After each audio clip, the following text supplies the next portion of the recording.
Okay, we're going to be starting in just a couple of minutes. Who is here at Dragon Con for the very first time?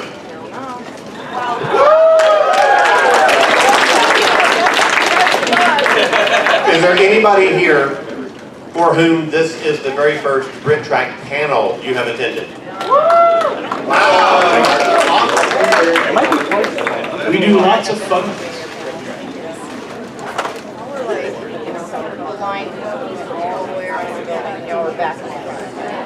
All right, good afternoon, everybody.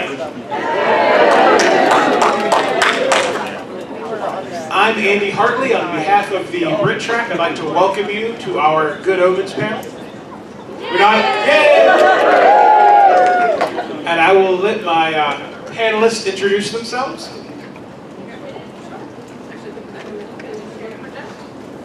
Hello, can you guys hear me all right? Yeah.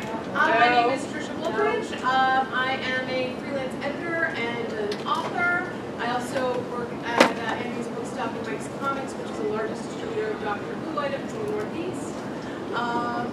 And I am a huge Neil Gaiman fan and Terry Pratchett. And I wanted to be on this panel because I loved Good Omens when I read it at first, and I just am in love with the show. I'm Sue. I'm one of the hosts of Women at Work, a Roddenberry Star Trek podcast. We talk about feminism in Star Trek. Well, I give you a thumbs up. Thank you. I am also today's Ruth Bader Ginsburg.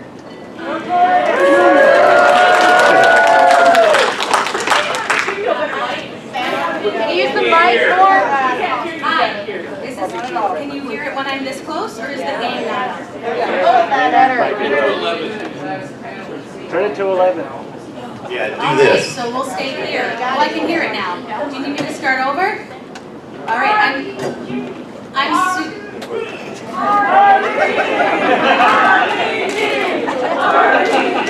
This is amazing. My name is Sue. I'm one of the hosts of Women at Work on the Roddenberry Podcast Network. We are a feminist Star Trek podcast. I am dressed today as Ruth Bader Ginsburg. I have been a Pratchett fan for as long as I can remember, to be honest with you. So Tara always makes sure to put me on this panel because I yell at her otherwise. I also yell at her a lot. My name's Tetch. I've been a big Pratchett fan since early 90s. I go through every Pratchett book about 6 times a year. I'm currently working on some books analysing the life lessons of Pratchett from the Discworld novels. I'm also a lot of really boring panels on law and technology and stuff. That's me in a nutshell. I'm Rox of Spazhouse for NeedCoffee.com and the podcast Weekend Justice, pop culture podcast for 20-something years maybe. I'm also an information researcher for our authors and startups, destroyer of dreams sometimes. I have been a Pratchett fan since Equal Rights, so that was in the 90s. And I have been on a Terry Pratchett panel every year. My name is Alan, and I have written 3 books about Doctor Who, which I've just formed my own publishing company, so I'm going to be republishing these under new ISBNs. So I'm going to sell off my existing copies for cheap this weekend. So come take a look after the panel, $5, $5, and $10. And I have a confession to make. I have never read a Gaiman book, nor have I ever read a Pratchett book. So the extent of my knowledge on this panel is having seen the Good Omens series, which I'm so excited to read the novel now.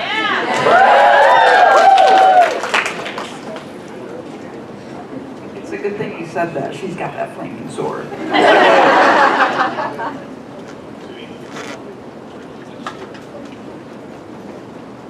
I mean, sort of the thing I have to start with, I guess, is what changes between the book and the show did you particularly like or dislike or have strong feelings about?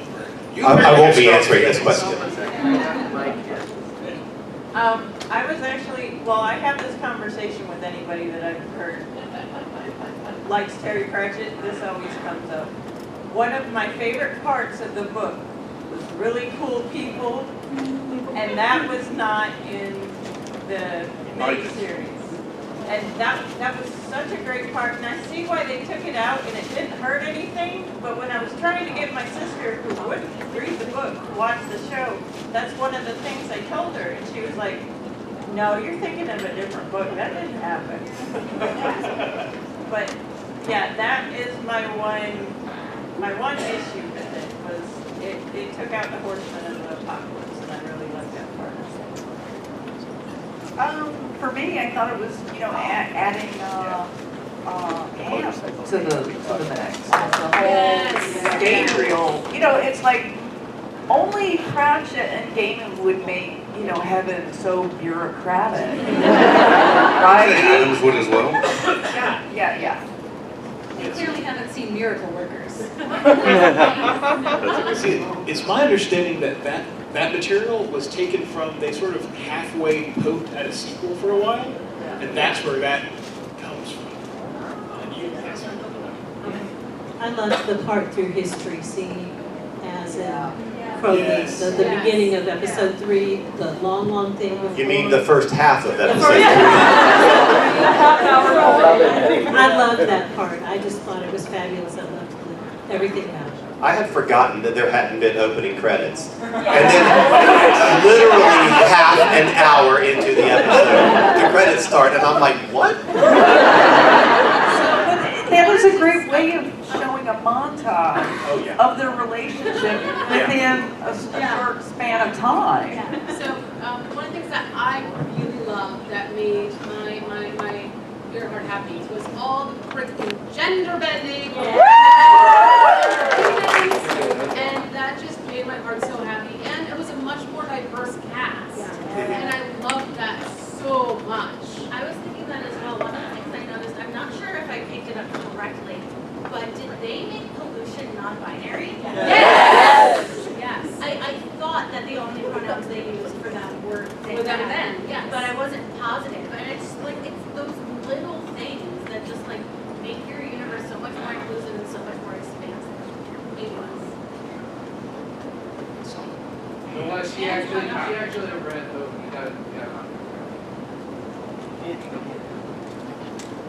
In my opinion, like everything that they cut made sense to cut for the story they were trying to tell, and all the new things they included, like they were great too. But if there was one thing I was really hoping to see that I was a little bummed they left out, was Death's "I don't care what it says, I never laid a finger on it." I was like all looking forward to that. Yeah, I know. That one I feel like they could have worked in. But Yeah, they could have worked in Elvis. It was like another 30 seconds. Yeah. It was.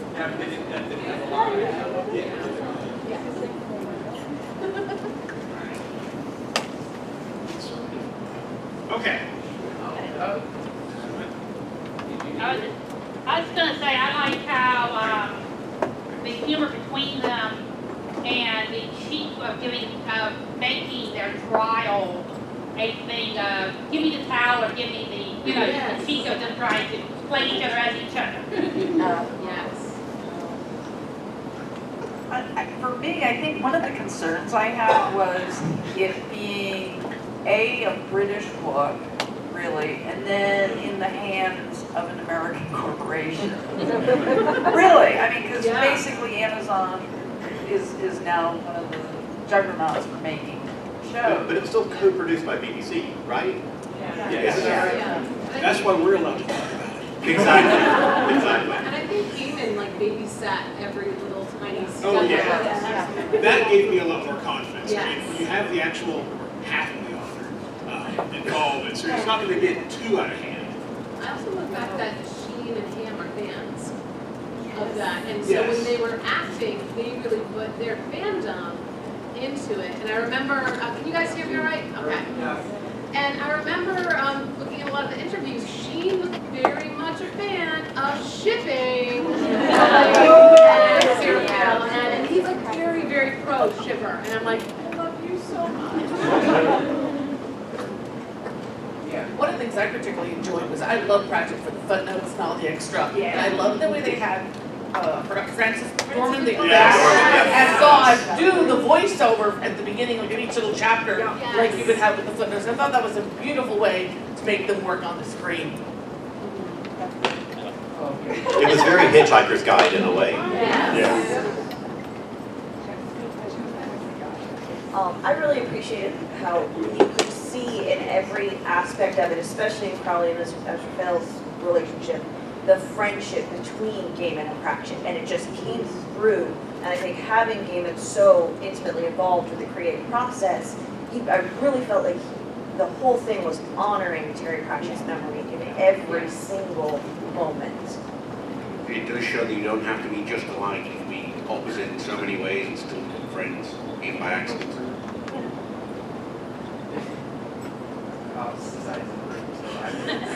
Yeah, opposites. There's a lot of Easter eggs too for Pratchett. He had used the hat and all that. So there's so many little love. Quiz machine with the Yes. Yeah. I really appreciated, and I mean, I insist, so this may not go over, I mean, I may not be correct, but how when Crowley was being Nanny, there was no, it wasn't played for laughs, it wasn't played as haha, this is the dude's address. Nanny is as non-binary, I think, in a way, as Lucian was, and I really appreciated that, because in the book they're not even explicitly, as you're found Crowley there. It could be anyone, so. Yes.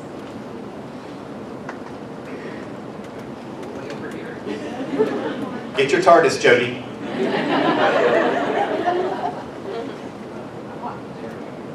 Thanks. I absolutely loved the double jokes about Queen. That they kept the Queen soundtrack in there. And even though they didn't point out the all music turns into the Queen's greatest hits, and they actually branched it out beyond greatest hits. So you got I'm in love with my car. Yes. You got bicycle race with the bike in the back. It was amazing. By the way, you're deaf, right? You look amazing. So good.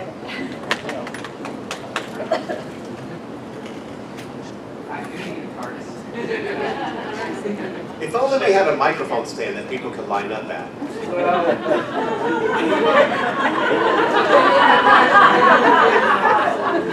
It lacks the personal touch. So one of my favorite things about that book is the last line, which if you don't remember is something about there's never an apple that wasn't worth the trouble you got into for eating it. Yeah. And I wondered how you felt about them sort of shifting the order so that we have this maybe epilogue about Aziraphale and Crowley.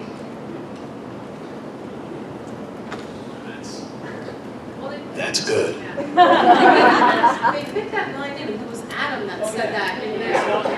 It is at the end then. I think the for me, watching it, the focus was a lot more on the relationship of Crowley and Aziraphale than the not-apocalypse. So I think that was pretty much the last, when Adam spoke that line, that was the closure of the not-apocalypse plot line. So it still had that impact for me because that was the plot line I was following. I ended up, I mean, I love both parts in the book, but I always still preferred the Aziraphale Crowley plot, so I liked the focus on that more. And for me, having the ending be about them made me happier, but that's my personal preference. I agree. They're the ones we follow through the story, right? At least in the show. In the book, we have concurrent plot lines, and there's just as much focus on Adam's storyline as it is on theirs. But in the series, we're following Crowley and Aziraphale. We're not necessarily following Adam. That's almost like a dual plot. Yeah, the book's definitely more an ensemble run. We got a leading couple, which works better for television. Although a lot of the impact for the Adam storylines lost when they lost Breathing. Yeah. With the and the whole storyline of the heaven and hell battle, that you need an opposition to continue to find, to be who you are, to define yourself against. I have to say, I understood that because I was wondering how they could bring that into a show and really give it justice, because so much of it is the footnotes, and it wouldn't necessarily work that well in the visual.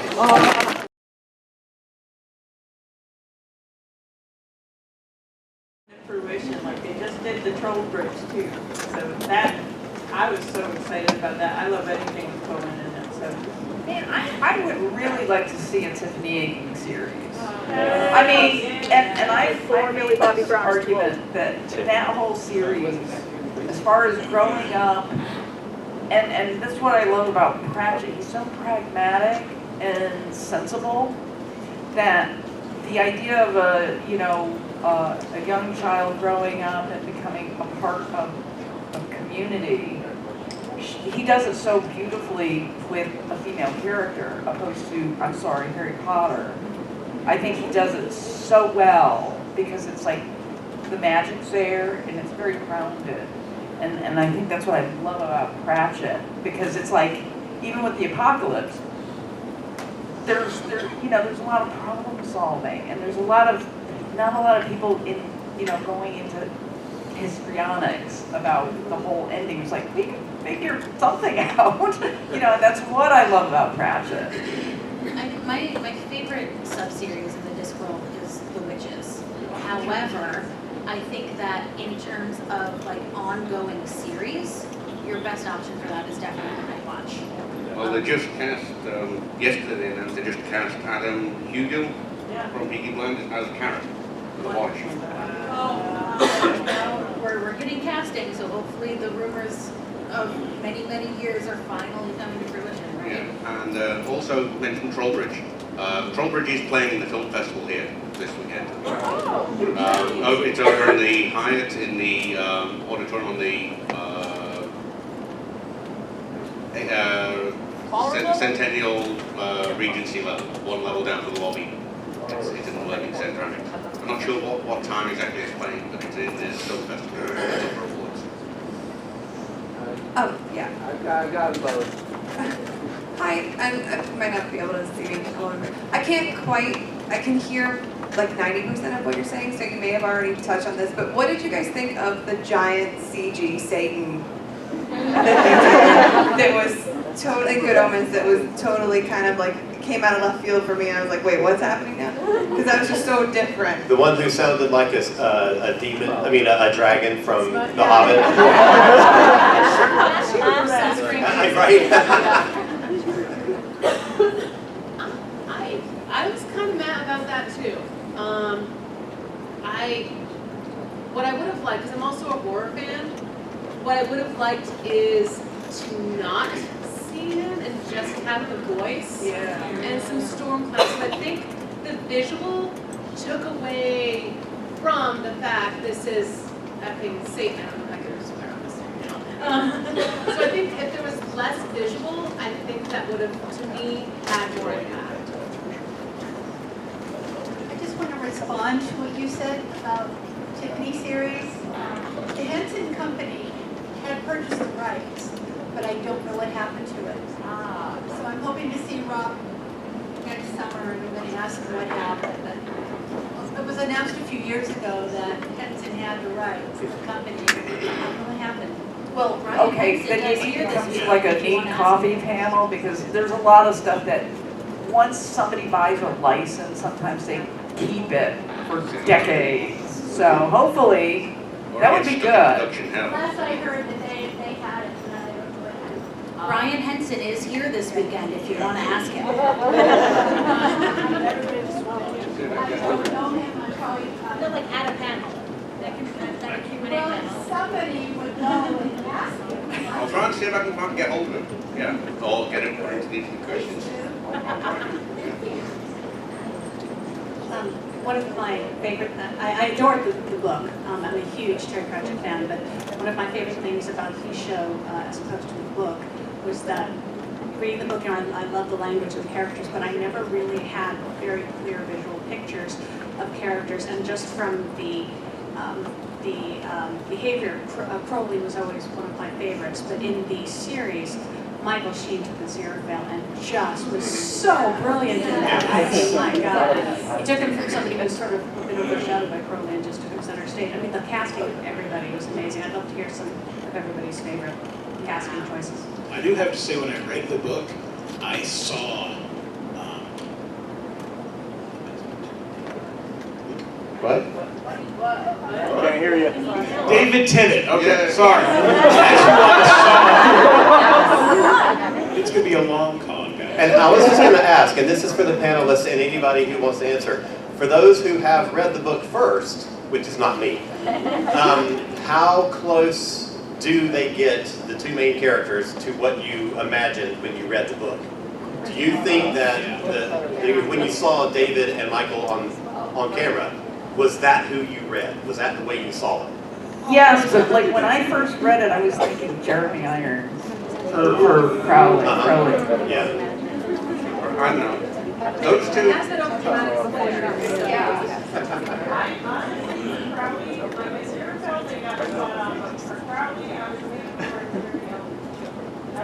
Interesting.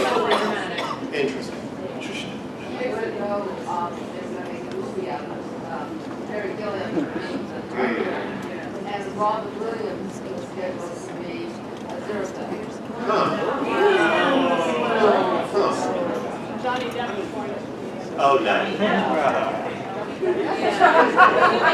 Was this the same film, Johnny Depp and Robin Williams? Yes. Why? No. That is Tarantino the rest of the track. Also, correct. Right. It's not Dune.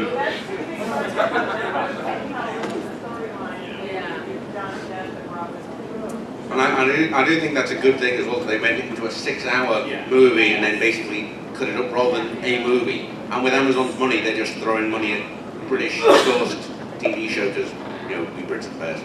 But,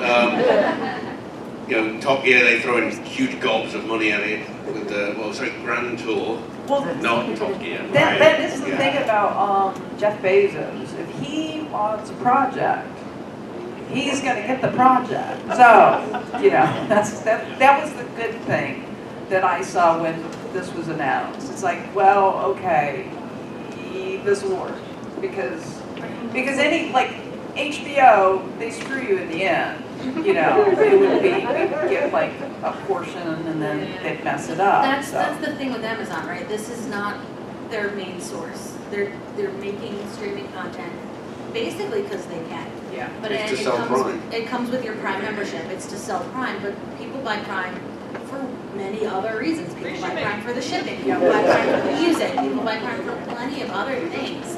So the total viewer content doesn't necessarily matter to them as long as the number of Prime subscribers stays up. So nobody canceled. And I wonder how much the Prime membership changed because of it. I'm gonna start. Right to find out. I'll go. I think it's amazing. Like I was an early Amazon customer. 20 however many decades ago. I don't even know. When they were doing books. And there was a company called CD Now, which I loved, and Amazon absorbed them. And from there, they just have 20 whatever years ago, can you imagine that Amazon was going to be in a position where they were, producing this level of quality of original television content? That is absolutely staggering to me. Was Amazon also the one that Neil Gaiman was in talks with for Sandman, or is that Netflix? Okay. Speaking of Terry Gilliam, as soon as I saw the opening credits, that's immediately what I thought of. It was Yes, absolutely. And I think it set a really great tone for the rest of it, for the whole show. Because God's speech in the beginning, it was perfect, but then the opening credits started, and I was like, all right, this will be fine. Yeah, it was really wonderful. And I loved how they tweaked it a little bit for each episode. The sequence would change depending on what had just happened in the last episode or what was about to happen. I thought that was really sweet. Was it just me or the baby in the beginning? Did that baby change twice before it got to the hospital? Watch it again. Change nappies? No, the baby changed skin tone and everything. When it was in the car, they made it darker, but the skin was also darker than it should have been in shadow. Interesting. So watch the baby. I did not pick up on that. We will, without a doubt. Yes. One thing I thought was really nice, because one of the really big plot points in the book is that Adam so loved that area. That's one of the reasons why he decided to stay him and not be, the son of the great adversary or whatever. And the show is was so friggin' beautiful. I wanted to like get on there and say, where was it shot? Buy me a ticket. Where it was in the countryside. And a little Pratchett part of my heart hopes was like in Somerset, which I think is Terry's County. But I don't know, but it was so gorgeous. It was so beautifully shot. And the children were just so superb. They really did a beautiful job of realizing the little characters in the book. The look of the whole thing. I wasn't taken by the genre. I found especially Adam Dillon on the wooden side of it at times. But England all over is just generally like that. There's no George scenery.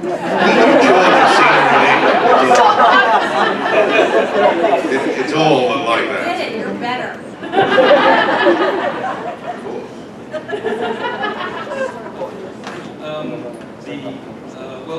This question about the Queen made me think about Amazon being a bookseller, and wondering, do you think that being a bookseller makes them create, film and TV that rewards book readers?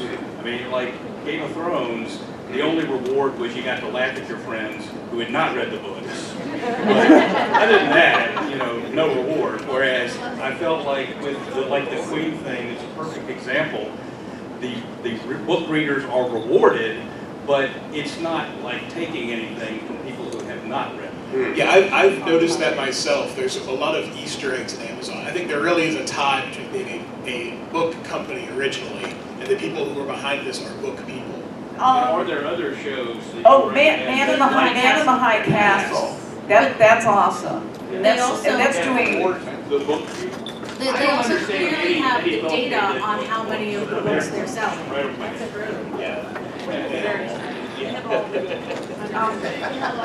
I'm a professional musician, so not just the music of Queen, but I want to give a shout out to the composer David Arnold for the music in the show. That's some of the most brilliant music, and if you don't allow Amazon to keep fast forwarding to each episode, which let's face it, we're going to watch it 1,000 times. If you stop and you listen to the end credits of each episode, it's a different variation on the theme. So there's a full movie palace organ.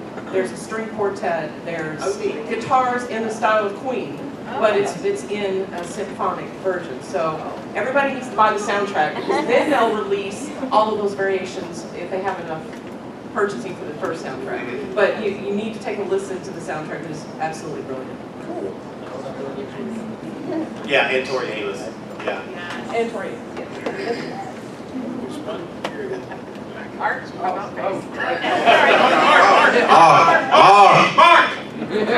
late, he's on a mission. All right, we've talked about Aziraphale and everything, but what about Agnes, Newt, and Anathema? How did you like them as a group? I've always liked Josie Lawrence. I mean, I'm amazing woman. I mean, the old Whose Lines It Anyways is on Amazon. No, Hulu right now is all with her in it as well. Fantastic woman. Yeah.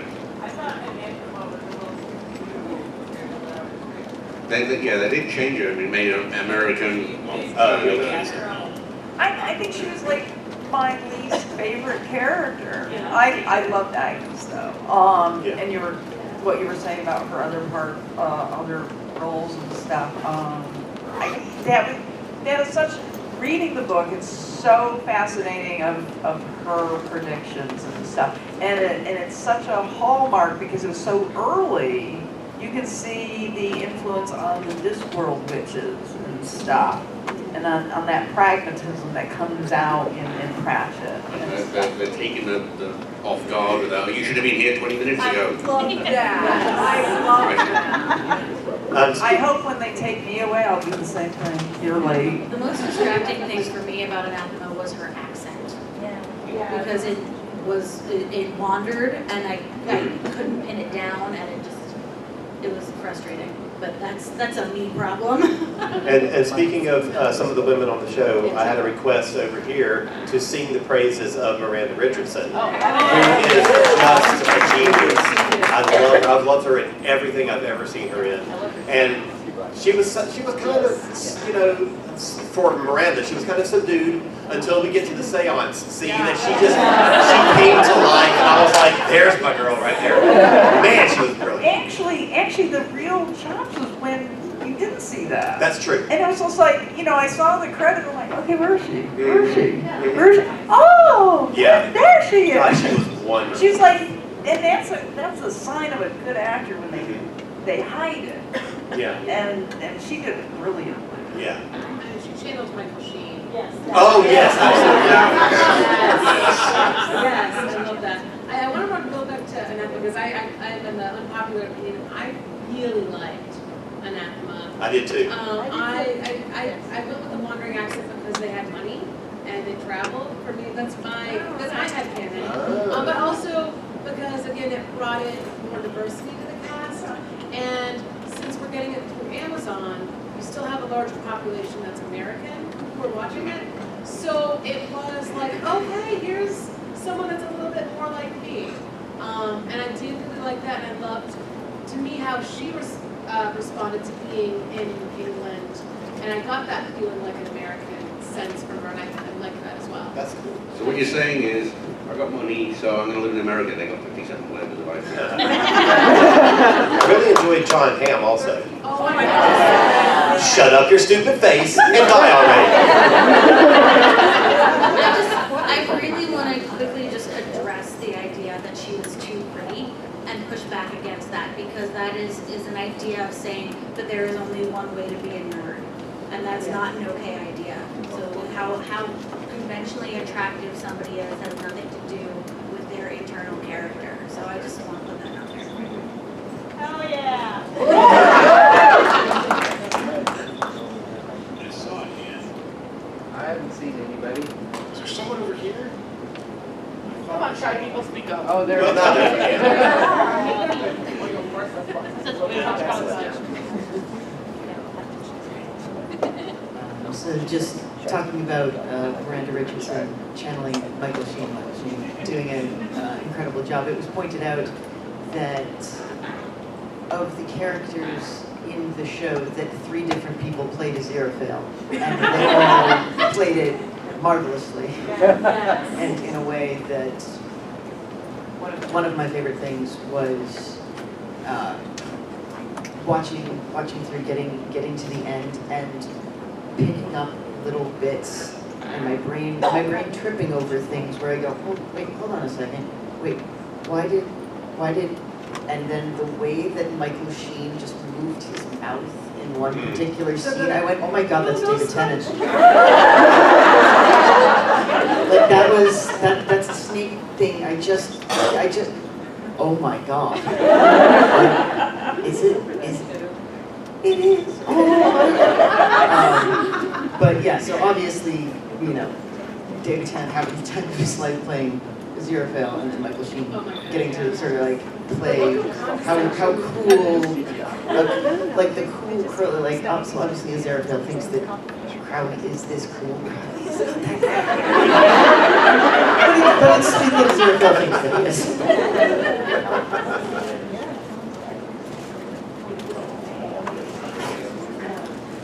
If you wanted to imagine a sequel to Good Omens, how would you picture it? Neil Gaiman is, at the moment, working on a secret script because Amanda Palmer posted. What's that? It's not secret anymore. Oh, is it not? What is it? Oh, is that it? Is that really it? The script itself is secret. Yeah. But like what it is secret, now that he's working on his script. Exactly. Yeah. I know. Most people are hoping it's a Doctor Who episode. I think for a sequel, I actually don't want a sequel. I would rather live on in the fan fiction, in the fan art, in the fan comics, because you can go in so many ways and there's so many interpretations of the relationship between Crowley and Aziraphale. You've got the ace but romantic, or you've got the romantic and sexual, or you've got the just very deeply platonic. And I want all the fans to be able to play with all of those options. And if you make a sequel, then you kind of don't get that as much. And it makes everything have to be like an AU. And I'd rather have it to be open. But that's personally because I also love the fandom of Omens. Just there's so much love in these characters in a way that's great. But would a sequel really be the same, or would it really work without the involvement of both of the original authors? Yeah. I mean, would it really work the same way? Well, I mean, they're clearly like setting up that for the big one, right? At the Yeah, end of the book. yeah. But no, just leave it alone. You don't need it. The story's wrapped up to a natural close, and without Pratchett, just no. Yeah. So instead of a sequel, how about a prequel? We've got a whole book of prophecies. How about them coming in as they try and work them out and as they're coming to pass through the years? The whole family of the prophecies. I would not want to do that. I mean, they got all that money, you know. They got this book of cryptic things. Are they going to work it out in time to use it as they need to? And which one is it? Is it going to be this one? Oh no, it's this one. It could be a great winner. I have a question. So, since we're talking accents, how about Michael McKean's accent? I just wanted to hear that. I just wanted to hear that. It was like,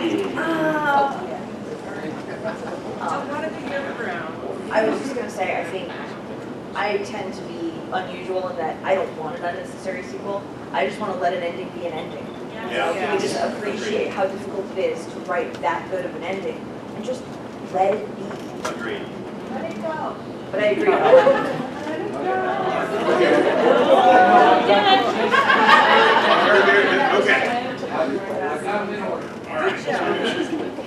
Hey, so one of my favorite Easter eggs was that Crowley was always on the left until they switched places. Exactly. He was on the right. And I wanted to address the panelists and ask, what was your favorite visual Easter egg that couldn't have been in the book but was in the show? Or your favorite Easter egg in general? The Tom Baker scarf as the tie. The quiz machine. I loved that. The quiz machine where where Death had all the top scores except the very top one said Terry Pratchett.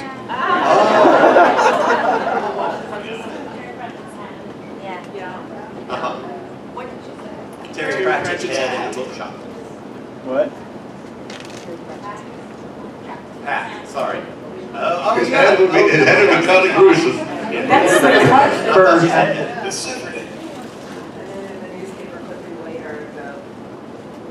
If anybody see this hat. Yeah. Yes, I forgot that. Yes. So talking about sequels or sequels and stuff, something that I thought would be really interesting is if you gotta kind of look up whether shenanigans were afterwards, like, did they ever get that caught without downs or what happened? I was also thinking it might be really interesting to see more, another episode of them just going through history and like there's so many things I was like, oh, but what if this happened, what if this happened? And that's where fanfiction really does come in. Because I can have them on the Titanic if I want them on the Titanic, but Yes. but like I could always do more of that because it's so interesting. It's just so many possibilities. Crowley told Rose there was not enough room on the board. Yes, I think that's the perfect place for the fandom to take over. Because if they continue to make it, despite what anybody says, there is such a thing as oversaturation. And when you reach that point, you start reaching, and things just, like, the quality starts to go downhill. You're naming jelly, in effect. When you have fan fiction and when you have fan works, each person can decide how much of that they want to consume for themselves and how much they want to, I don't know if internalize, but like headcanon. Yeah. How much of it you wanted to keep in the story that you tell yourself when you think about it. But I don't think we need anything else officially. I would like to think that, with the burning of the second edition, the second prophecies, that is to be I hope, saying, we're not doing this. Agreed. Because we got rid of it. Same way. Yes, that was my same interpretation as way. well. Like, thank you, Neil, please make it. And to me, whenever I've seen something where an author has done work and then goes back to it so far later, the magic's gone. They have a hard time recapturing that voice, and it just feels off. And I really prefer they not do it. They're not the person they were when they wrote it. Their styles changed, their experiences changed. Mindsets changed. I can't think of a single example that it worked. Yeah, that's true. We haven't address like how they updated it for more modern times, Yes. which I thought was really cool with the use of cell phones, but also not going so far into the updated technology that it took away from it. So I was gonna toss it up to you. What do you guys think of like the updates, the culture and stuff? Oh, we still had cell phones in the 90s. It's ubiquitous, so you can like knock it all out and have all that chaos. Well, I like the fact that, such as the tape recorder, no one has any, right? So to make it like a throwback, Yes. that was key, because you needed that. How else could you do that? Right.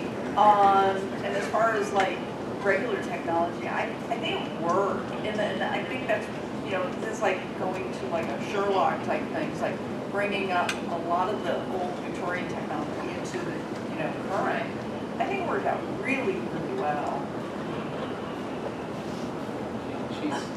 I just wanted to say, just as a word of defense for Michael McCain, in the actual book, they said that Shadwell's accent wandered all over the country, so that was a deliberate choice of them doing that. Yeah, for him, absolutely, not your actor. No, somebody over there, okay.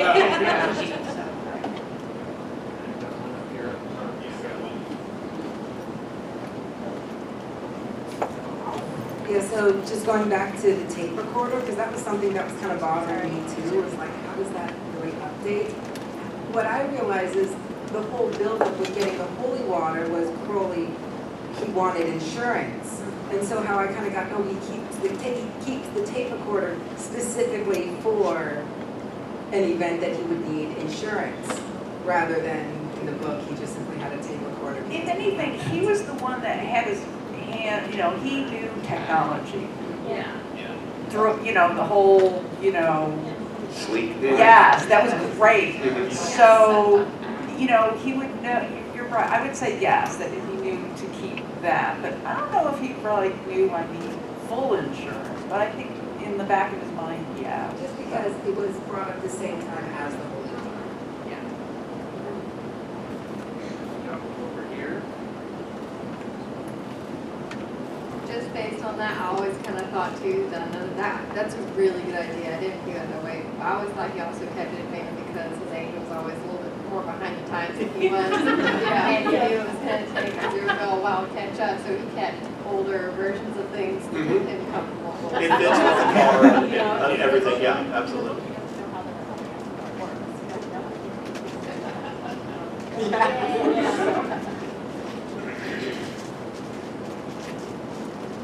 Again, switching topics to characters we haven't talked about. What about your things of war, famine, and pestilence and pollution? You talked about pollution by his generation, but how well war and famine did. And that's much like loved both, and famine too. When it goes into the stove. Yeah, if anything, I think Famine's jokes are even more prescient right now. Yes. Yes. Ciao. Yeah. Love the woman. Yeah. She just had this wonderful. Yes. The whole, like, character embodiment, the character design was all just spot on. Yeah. I love how they became more monstrous as they got closer to the finale. Like, yes. How they, you know, they changed the eyes and Famine grew fangs, I think. And I also really appreciate that if they were decided to commit to having a non-binary person, I mean, to have pollution be non-binary, that they got a non-binary actor to play them. So I was really appreciative of that. I wish that we'd had more time with them because they, like, the first set of their scenes in Good Omens, they didn't have time for. In the show, like they had in the book, but I thought that was like, it was some of the eeriest writing in the book, and I think it's like and I was like, oh, that has to be all Gaiman, because it's like, oh yeah, these are not great people to be here. That could be another good prequel, The Adventures of Horsemen Through Time. Well, Pratchett did that in where it was like, what? That's right, yeah, they had that dialogue, had that, so yeah, that would be great.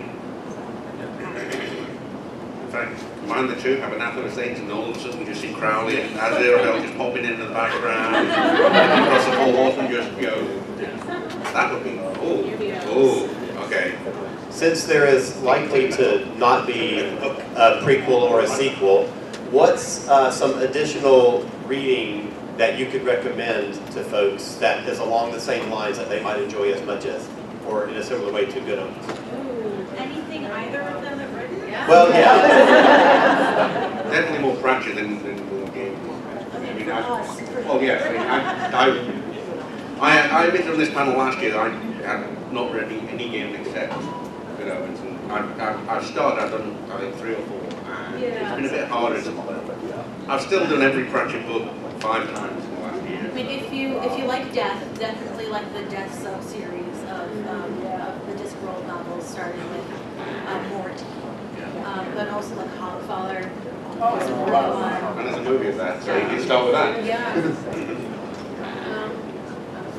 In particular, if you came away from Good Omens and not very familiar with Neil Gaiman and wanting to read more of his stuff, I highly recommend American Gods, because it's a lot darker than Good Omens, but it has a lot of similar sort of vibes to it. Yeah, I got a lot of that. For the whimsy, I would definitely recommend Stardust. Because that has more of the whimsy that Good Omens has.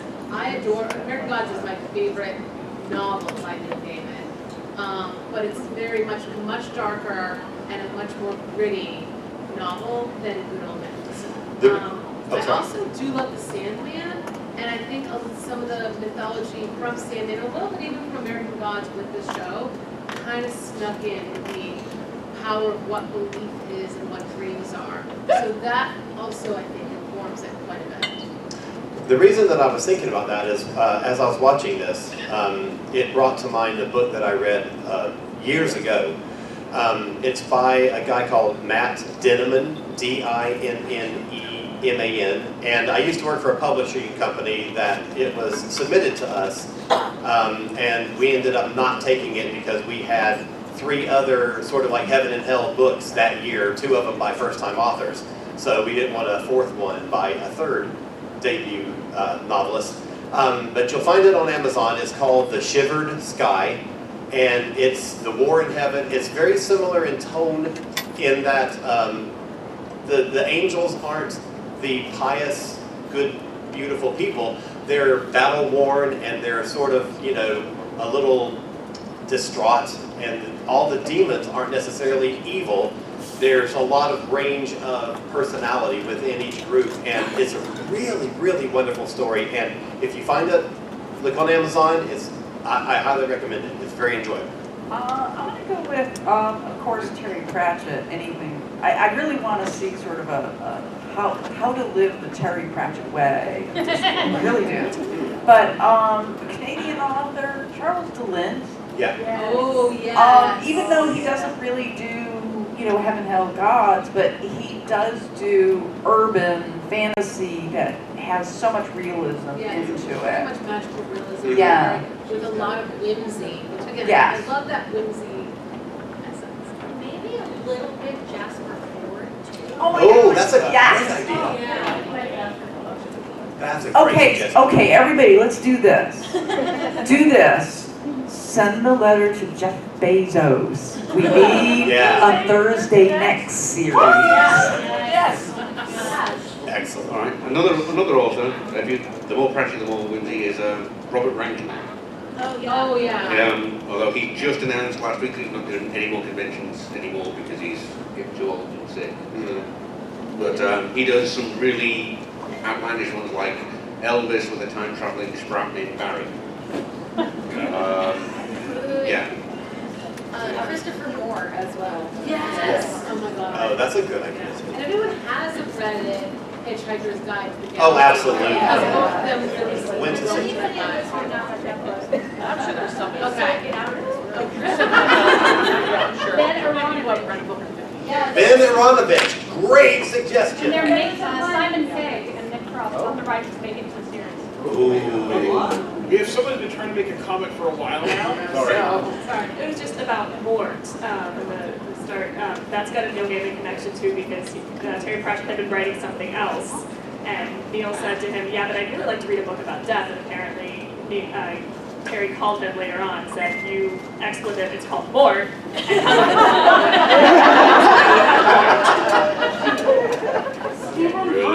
Terrain in hell. If you like things with death and those type, Piers Anthony has a series called The Incarnations of Immortality. And the best one is the first one called On a Pale Horse, which death, they are people. They do a job as death or whatever job it is. So those are an interesting take too. Pass it to the guy behind you. Now, give me back there. Speaking of Canadian authors, I would suggest Tanya Huff, who does the Enchantment Emporium books, the Seeker. Yeah, she did the, if you watch the Blood Ties TV series, she did Blood Ties. She's got a really good urban fantasy and a lot of sort of Jim Butcher-esque sci-fi, like pop culture references worked in very realistic characters. I got a couple of that now.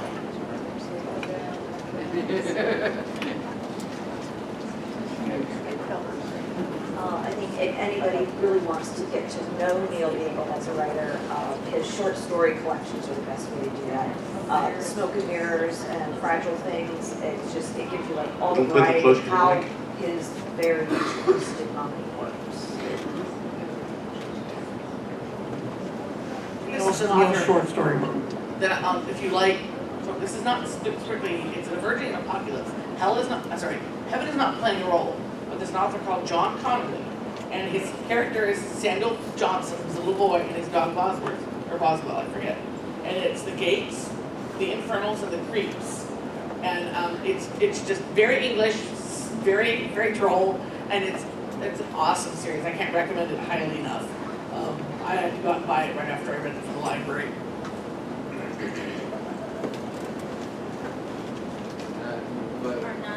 The Nun has a question. Catherine Nunn. The Nun?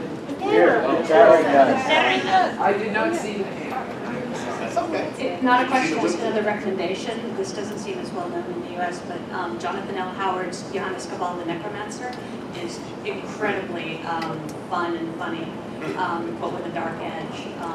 Everybody I know who's fans of similar kind of humor to me has tended to love it, and I've recommended it. Oh, just hand it next. Another recommendation, something far darker and not happy at all, The Book Thief. There's one of my favorite renditions of death is in that book. It is impressively and egregiously deep and sorrowful and not even the point of the story, but it is a fantastic addition to it.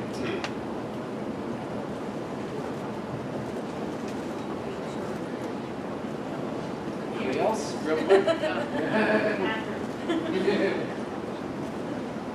All right, so what we have like, what, 5 minutes? 7 minutes? 7 minutes. Oh, we got another one. Question over there.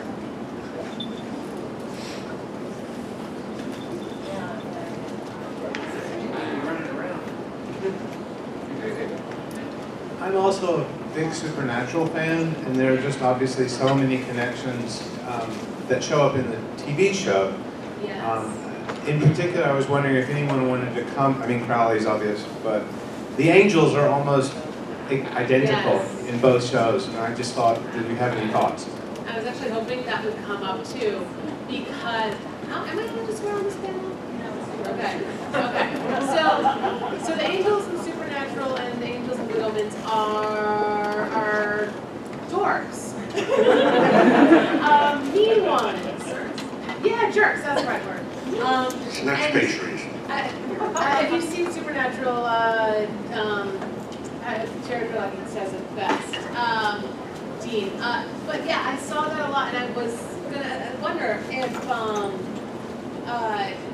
had read Good Omens and come from that, because it is very bureaucratic as well.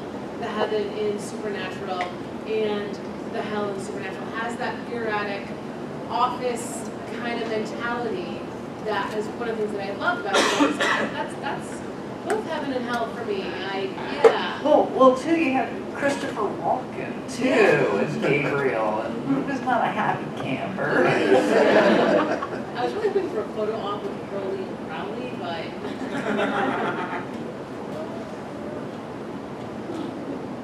So what does that make of an author, of writer's thought on what heaven is? Do we imbibe that sort of bureaucratic, I think that would be like a really interesting panel on religion and fandom, because I think we do in fandom have, I'll talk about a diverse array of ideas of our faith and religion and that. If we think about the ways that heaven has been depicted recently in our fanish media, we've got this, we've got The Good Place, we've got Miracle Workers, that was on TBS, and it was basically like you once you passed away, when you went to heaven, you became an employee of Heaven Inc. And Harry Potter starred in it. Daniel Radcliffe. Sorry, it takes a minute. But they're all sort of this, like, everybody's working away, it's a job, there's red tape to have to get through. And I don't know if that's like the state we're in right now, where everybody feels like everything is a slog and everything takes a million pieces of paperwork and forms and submissions and whatever, or if like that's just the way that we as humans can think about the afterlife in a way that doesn't like make our brains hurt. Well, Clarence had a job too. It's a wonderful life. Well, I got a little theory on that. That just came as publishers, heaven is getting published. But who's ever dealt with publishers? I got published by Condé Nast for the first time last week, because I'm a tech journalist by day job, and it's been a week and a half of just doing paperwork to even get to submit an invoice. So I mean that's heaven, but it's hell as well. 3 minutes, we've got like 8 hands up. Anyone who thinks that publishing houses are run by demons needs to go down the chain. And actually, the one who said that was Alistair Crowley. So in the meantime, one of the things I noticed that for heaven, the preoccupation is fighting their battle with hell. They don't seem to care anything at all about what it does to the very people that are created. Isn't that a defining aspect of holy war then? Unfortunately.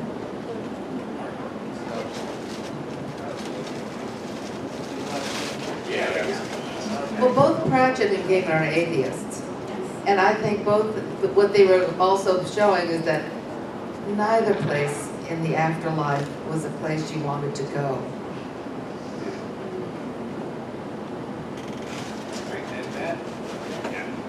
On that happy note. Thank you for coming. Please read this beautiful Thank you so much.